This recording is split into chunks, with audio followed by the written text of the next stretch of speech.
Hello, this is Nelly with Only One Consulting, and in this short video, I would like to show you difference between FICO and the Vantage credit score and show you why your credit karma is so different when you compare it to your FICO score. So, little history in the US, two companies dominate the credit scoring industry. It's a FICO and the VantageScore. Um, and FICO is the industry leader, but VantageScore has been gaining market share since three major credit reporting agencies created it in 2006. VantageScore and the FICO models use slightly different criteria to determine your credit scores, and therefore you see a little different numbers on two different models. Now, VantageScore and FICO have the same goal. They want to predict the likelihood that you will fall at least 90 days behind on a bill within the next 24 months. And you might check your VantageScore and FICO score and wonder why they're different. In part, it's because the models give different levels of importance to different parts of your credit report. So while VantageScore and FICO scores try to predict the same thing, their credit scoring models aren't identical. And here's some main differences between the two companies and their scores. The first one is the minimum score requirement. For FICO, to create a credit score based on one of your credit reports, you will need to have a credit account that's at least 6 months old and activity on a trade line during the previous 6 months. So you may be scoreable by VantageScore as long as your credit report has at least one account in it, even if the account is less than 6 months old.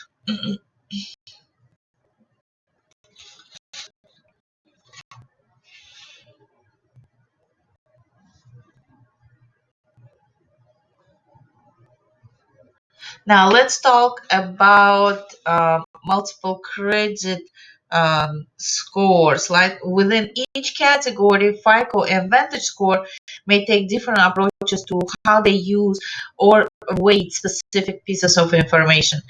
Three examples are how the scores treat revolving account balances, collection accounts, and hard inquiries. This is what I want to show you three different examples. So, very first one is a credit utilization.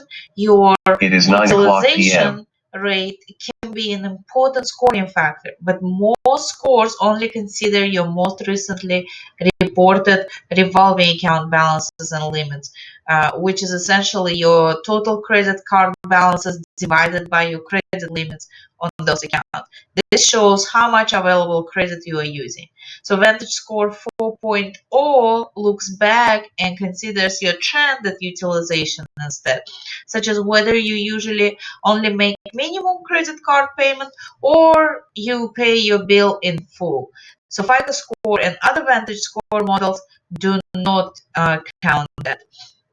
Collection account.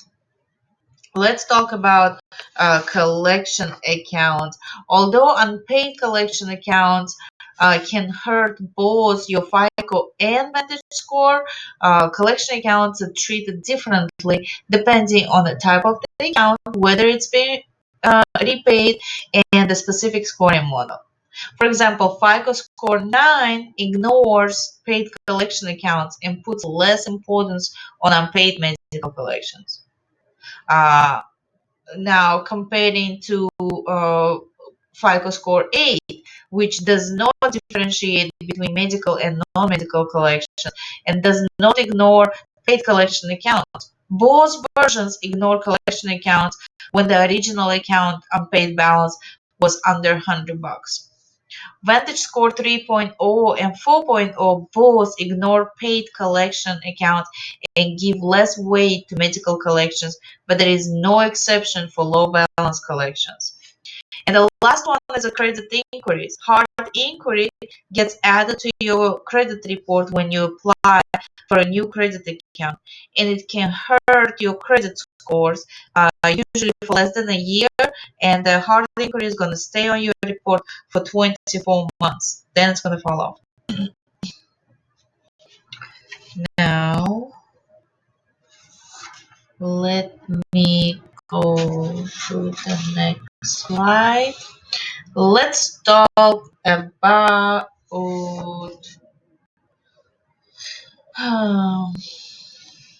let's talk about score ranges, right? Like with all these credit score models, higher credit score indicates you are less likely to miss a payment, which is why creditors um, creditors are willing to offer people with high scores the best rates and terms. But let's talk about main factors that impact your score that can be separated into several categories. There's payment history, credit usage, length of credit history, types of accounts, and recent activity. I'm going to go over each of them to give you. So payment history is whether you made on-time payments, late payments, have accounting collections, defaulted on debts, or declared bankruptcy. This is what is going to determine. Credit usage is your credit utilization and the amount of available credit you are currently using with your revolving credit accounts, such as credit cards. Length of credit history is how much experience you have managing credit accounts. Types of accounts is whether you have experience using and paying off different types of credit accounts, such as personal loans, credit cards, auto loans, mortgages. This is the types of accounts. Recent activity is whether you recently applied for new accounts that led to hard inquiries.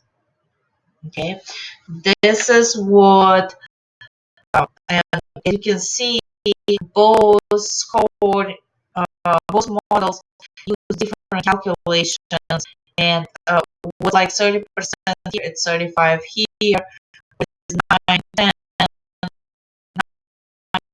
30, 28. So this kind of stuff, they all definitely matter in calculating of your credit score. Next slide, please. So now the score ranges.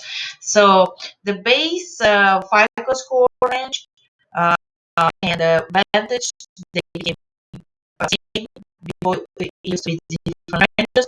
So now it's a 300 to 850 on both of them. But as you can see, generally